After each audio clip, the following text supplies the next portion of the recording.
എല്ലാവർക്കും വീക്കിന് എജ്യൂസോണിൻ്റെ മറ്റൊരു ക്ലാസ്സിലേക്ക് സ്വാഗതം. കഴിഞ്ഞ ക്ലാസ്സിൻ്റെ തുടർച്ചയാണത്. ക്യാപിറ്റൽ ബഡ്ജറ്റിങ്ങിൻ്റെ ടെക്നിക്കലാണ് നമ്മൾ കഴിഞ്ഞ ഭാഗങ്ങളിൽ പറഞ്ഞുകൊണ്ടായിരുന്നത്. അതിനകത്ത് പേ ബാക്ക് പീരീഡും പോസ്റ്റ് പേ ബാക്ക് പീരീഡ് മെത്തേഡും പറഞ്ഞു കഴിഞ്ഞു. അതിൻ്റെ മറ്റ് ഒരു മെത്തേഡാണ് നമ്മൾ ഇന്ന് ഡിസ്കസ് ചെയ്യുന്നത്. ഈ ചാനലിലൂടെ എല്ലാ ദിവസവും കൊമേഴ്സ് റിലേറ്റഡ് ക്ലാസ്സുകൾ ഷെയർ ചെയ്യുന്നുണ്ട്. ക്ലാസ്സുകൾ നിങ്ങൾക്ക് ഉപകാരമാവുന്നുണ്ടെങ്കിൽ ചാനൽ സബ്സ്ക്രൈബ് ചെയ്ത് സപ്പോർട്ട് ചെയ്യുമെന്ന് പ്രതീക്ഷിക്കുന്നു. നമുക്ക് ഇന്നത്തെ ക്ലാസ്സിലോട്ട് കിടക്കാം. നമ്മൾ ഇന്ന് ഡിസ്കസ് ചെയ്യുന്നത് പേ ബാക്ക് റെസിപ്രോക്കൽസ് എന്ന് പറഞ്ഞ മെത്തേഡാണ്. പേ ബാക്ക് പീരീഡ് മെത്തേഡിനകത്ത് ടൈം ഫാക്ടർ നമ്മൾ ഇഗ്നോർ ചെയ്യുന്നുണ്ട്. അതുപോലെ തന്നെ does not consider the rate of return consider ചെയ്യുന്നില്ല. അപ്പോൾ അതുകൊണ്ട് ഈ ഒരു വീക്ക്നെസ് റിമൂവ് ചെയ്യുന്നതിന് വേണ്ടിയിട്ടുള്ള മറ്റൊരു മെത്തേഡാണ് reciprocal of pay back period എന്നുള്ളത്. ഈ ഒരു ഫോർമുല നിങ്ങൾ ഇതിനകത്ത് നിന്ന് പഠിച്ചു വെക്കുക. കാരണം എക്സാമിനൊക്കെ ചിലപ്പോൾ എന്താണ് ഈ പേ ബാക്ക് റെസിപ്രോക്കലിൻ്റെ ഈ ഒരു ഫോർമുലയിൽ നിന്ന് നമുക്ക് ചോദിക്കാൻ സാധ്യതയുണ്ട്, ക്വസ്റ്റ്യനൊക്കെ ചോദിക്കാൻ സാധ്യതയുണ്ട്. അതായത് 1 divided by payback period. Normal നമ്മൾ കാൽക്കുലേറ്റ് ചെയ്യുന്ന പോലെ തന്നെ പേ ബാക്ക് പീരീഡ് കാൽക്കുലേറ്റ് ചെയ്യാം. 1 divide by payback period ആണ് പേ ബാക്ക് റെസിപ്രോക്കൽ എന്നുള്ളത്. Payback reciprocal is used where cash inflows is relatively consistent and the life of asset is at least double the payback period. ഇപ്പോൾ payback period 5 ആണെങ്കിൽ അതിൻ്റെ ഒരു life എന്ന് പറഞ്ഞാൽ 10 അല്ലെങ്കിൽ എന്താണ് അതിന് ഈക്വലൻ്റ് ആയിട്ടുള്ള ഒരു life span double the payback period ആണെങ്കിലാണ് നമ്മളെന്ത് അപ്ലൈ ചെയ്യേണ്ടത്, പേ ബാക്ക് റെസിപ്രോക്കൽ എന്ന് പറയുന്ന മെത്തേഡ് അപ്ലൈ ചെയ്യൽ എന്ന് നമ്മളെന്ത് ഓർത്ത് വെക്കാം. ദെൻ അതിൻ്റെ മറ്റൊരു ഭാഗം നോക്കാം. When the payback reciprocal is converted into percentage. അതായത് 1 divide by payback period. അപ്പോൾ പേ ബാക്ക് പീരീഡ് എന്ന് പറഞ്ഞാൽ 5 കിട്ടിയെങ്കിൽ 1 divide by 5 into 100. It tends to approach to time adjusted rate of return or IRR. Okay, അതൊന്ന് അവിടെ നിന്ന് not ചെയ്ത് വെക്കാം. പിന്നെ MG ഗോർഡൻ പറഞ്ഞിട്ടുള്ളൊരു കാര്യമുണ്ട്. The reciprocal of pay back period method is in fact an estimate of proposal rate of profit എന്നുള്ള ഒരു കാര്യം. ഓക്കെ, അപ്പോൾ ഇതിനകത്ത് നമ്മൾ പഠിക്കേണ്ടത് എന്താണ്, ആ ഒരു ഇക്വേഷനകത്ത് നിന്ന് നോട്ട് ചെയ്ത് വെക്കാം. പേ ബാക്ക് റെസിപ്രോക്കൽ എന്താണെന്ന് 1 ഡിവൈഡഡ് ബൈ പേ ബാക്ക് പീരീഡാണ് പേ ബാക്ക് റെസിപ്രോക്കൽ എന്നുള്ളത്. ഇനി ഇതിനകത്ത് വരുന്ന മറ്റൊരു മെത്തേഡ് എന്നുള്ളത് നമുക്ക് കിടക്കാം. അതാണ് ARR മെത്തേഡ് അല്ലെങ്കിൽ accounting rate of return method എന്നുള്ള. ഇതിനകത്ത് പ്രോബ്ലമാണ് പ്രധാനമായിട്ടും ചോദിക്കാൻ സാധ്യതയുള്ളത് പ്രോബ്ലമാണ്. അതിന് തിയറിയിലെ കുറച്ച് പാർട്ട് നമുക്ക് എന്താണെന്ന് നോക്കാം. എങ്ങനെയാണ് ARR കാൽക്കുലേറ്റ് ചെയ്യുന്നത് നോക്കാം. ARR method is simple technique of average rate of return over investment. ARR എന്ന് പറഞ്ഞാൽ ആവറേജ് റേറ്റ് ഓഫ് റിട്ടേൺ ആണ്.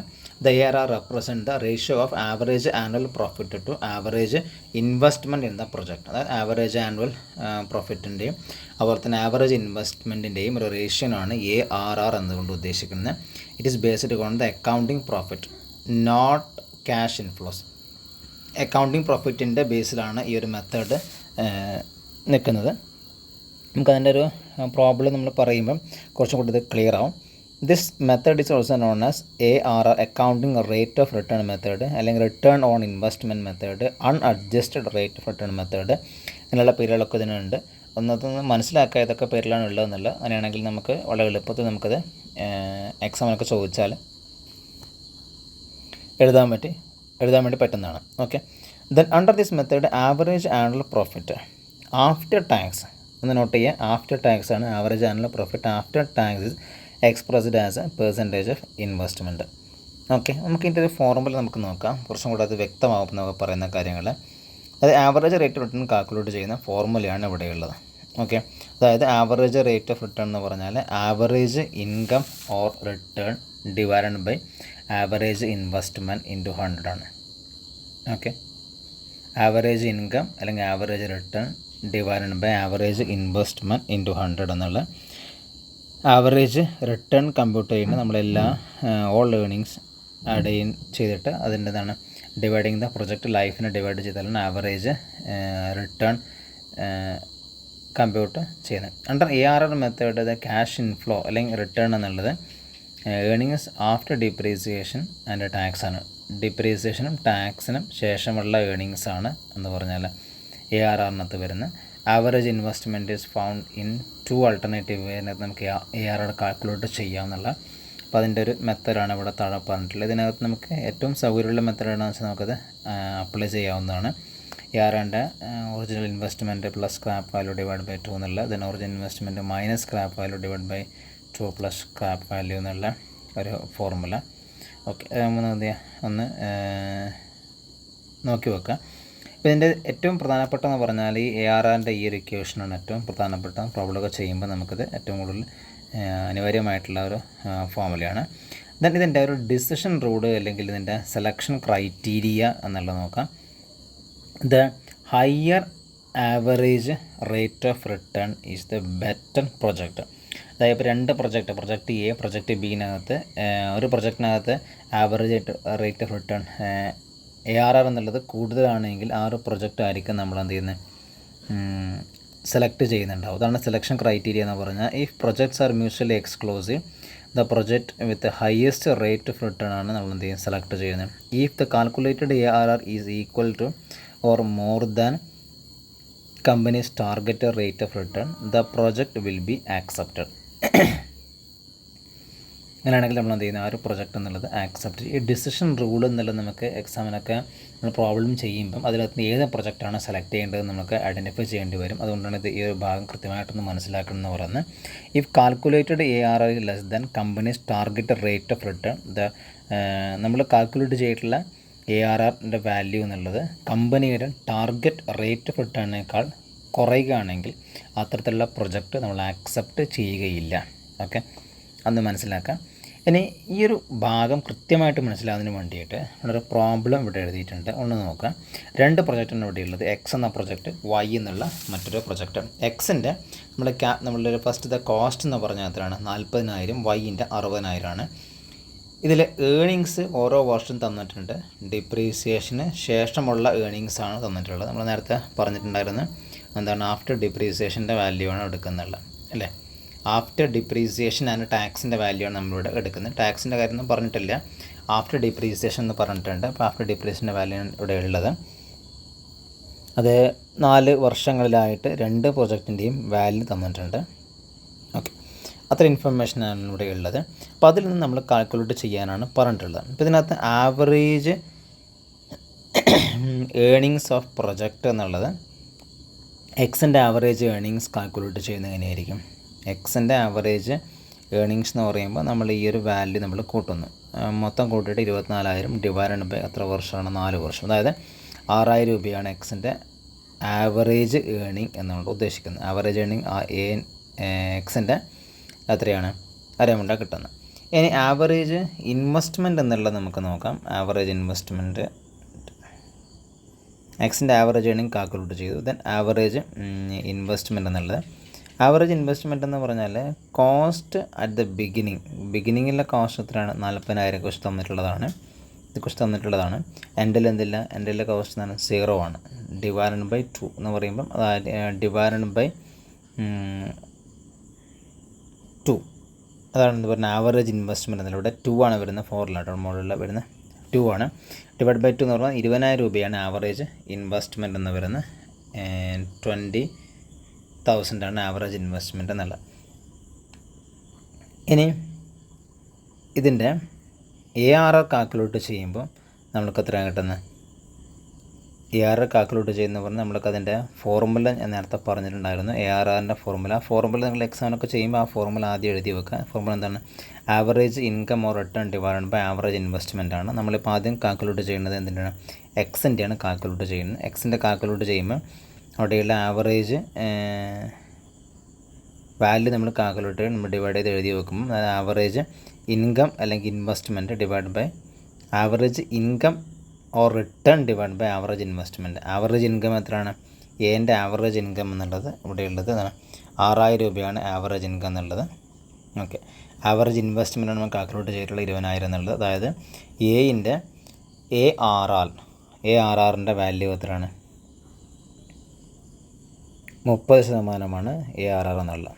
ഓക്കെ, അതേപോലെ തന്നെ നമ്മൾ വൈൻ്റെയും കാൽക്കുലേറ്റ് ചെയ്യുക. നമ്മൾ എക്സിൻ്റെ ചെയ്ത അതേപോലെ തന്നെ ആണ് വൈൻ്റെയും കാൽക്കുലേറ്റ് ചെയ്യുന്നത്. വൈൻ്റെ മൊത്തം ഉള്ള ഏണിങ്സ് 30,000 രൂപയാണ്, 4 വർഷമാണുള്ളത്. അത് ആവറേജ് ഏണിങ്സ് എന്ന് പറഞ്ഞാൽ 7,500 രൂപയാണ് ആവറേജ് ഏണിംഗ് എന്നുള്ളത്. ആവറേജ് ഇൻവെസ്റ്റ്മെൻറ്റ് എന്ന് പറയുമ്പോൾ നമ്മൾ നേരത്തെ പറഞ്ഞ പോലെ തന്നെയാണ് കോസ്റ്റ് അറ്റ് ദി ബിഗിനിങ് ഉള്ള എത്രയാണ് 60,000 രൂപയാണ്. എൻഡിൽ എമൗണ്ട് എത്രയാണ് 0 ആണ്. ഡിവൈഡ് ബൈ 2 ആണ് വരുന്നത്. ഓക്കെ, ഡിവൈഡ് ബൈ 2 ആണ്. അതിനകത്ത് ഞാൻ ഇവിടെ പറഞ്ഞിട്ടുള്ളത് എന്താണ്, ഡിവൈഡ് ബൈ 2 ആണ്. ഇവിടെയുള്ളത് 2 ആണ് വരുന്നത്. ഓക്കെ, അപ്പോൾ അതേപോലെ തന്നെ ഡിവൈഡ് ബൈ 2 നമ്മൾ എടുക്കുമ്പം നമുക്ക് എന്താ കിട്ടും, നമുക്ക് ആവറേജ് ഇൻവെസ്റ്റ്മെൻറ്റിൻ്റെ വാല്യൂ എന്നുള്ളത് 30,000 രൂപ ആവറേജ് ഇൻവെസ്റ്റ്മെൻറ്റിൻ്റെ വാല്യൂ കിട്ടും. അങ്ങനെയാണെങ്കിൽ നമുക്ക് എന്ത് കാൽക്കുലേറ്റ് ചെയ്യാൻ വേണ്ടി പറ്റും, ARR എന്നുള്ളത് കാൽക്കുലേറ്റ് ചെയ്യാൻ വേണ്ടി പറ്റും. 7,500 ഡിവൈഡ് ബൈ 30,000 എന്നുള്ള 25% ഇവിടെ കിട്ടുന്ന ARR എന്നുള്ളത്. ഓക്കെ, അപ്പം ഇത്തരത്തിലാണ് നമ്മൾ ഈ ഒരു ക്വസ്റ്റ്യൻ നമ്മൾ വർക്കൗട്ട് ചെയ്യുന്നത്.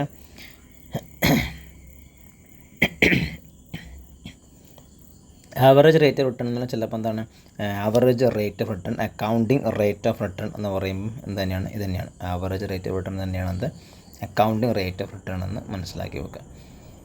ഓക്കെ, അപ്പോൾ ഇവിടെ ആവറേജ് റേറ്റ് ഓഫ് റിട്ടേൺ ഇവിടെ എത്രയാണ്, ഒന്നിൻ്റെത് 30 ഒന്നിൻ്റെത് 25. അപ്പോൾ നമ്മൾ എക്സിൻ്റെ തന്നെയാണ് ഹയർ ആയിട്ടുള്ള ഉള്ളത്. അപ്പോൾ നമ്മൾ എന്ത് ചെയ്യുന്നു, എക്സിൻ്റെ സെലക്ട് ചെയ്യുന്നു. കാരണം ഇവിടെ എന്താണ്, പ്രൊജക്റ്റ് മ്യൂച്വലി എക്സ്ക്ലൂസീവ് ആണെങ്കിൽ നമ്മൾ എക്സിൻ്റെ നമ്മൾ എന്ത് ചെയ്യുന്നു, സെലക്ട് ചെയ്യുന്നു. ഇനി ഈ ആവറേജ് റേറ്റ് ഓഫ് റിട്ടേൺ അല്ലെങ്കിൽ അക്കൗണ്ടിങ് റേറ്റ് ഓഫ് റിട്ടേണുമായി ബന്ധപ്പെട്ടുള്ള കുറച്ച് പോയിൻ്റ് കൂടി നമുക്ക് നോക്കാം. അതിൻ്റെ അഡ്വാൻറ്റേജസ്, അതോടൊപ്പം തന്നെ ഡിസഡ്വാൻറ്റേജസ് ജസ്റ്റ് നമുക്ക് നോക്കാം. ഈ മെത്തേഡ് അപ്ലൈ ചെയ്യുന്നത് വളരെ എളുപ്പത്തിൽ അപ്ലൈ ചെയ്യാൻ പറ്റുന്ന മെത്തേഡാണ്. നമുക്ക് പറഞ്ഞു ഇക്വേഷൻ അതിനകത്തുണ്ട്, ആ ഇക്വേഷൻ നമ്മൾ അപ്ലൈ ചെയ്യുന്നത് മാത്രമേ ഉള്ളൂ. This method take into consideration the earnings over entire project life. കാരണം ആ പ്രൊജക്റ്റിൻ്റെ കംപ്ലീറ്റ് ആയിട്ടുള്ള ഏർണിംഗ് നമ്മൾ പരിഗണിക്കുന്നുണ്ട്. അതിനെയാണ് നമ്മൾ എന്ത് ചെയ്യുന്നത്, കംപ്ലീറ്റ് ഏർണിങ്സ് എത്ര വർഷമാണുള്ളത് നമ്മൾ ഡിവൈഡ് ചെയ്തിട്ട് ആവറേജ് ഏർണിങ്സ് കാൽക്കുലേറ്റ് ചെയ്യുന്നത്, അത് ഡിവൈഡ് ബൈ ആവറേജ് ഇൻവെസ്റ്റ്മെൻറ്റ് നമ്മൾ എടുക്കുന്നത്. അപ്പോൾ നമ്മൾ കംപ്ലീറ്റ് ആയിട്ടുള്ള ഏർണിങ്സ് ഇവിടെ എന്ത് ചെയ്യുന്നുണ്ട്, കാൽക്കുലേറ്റ് ചെയ്യുന്നുണ്ട്.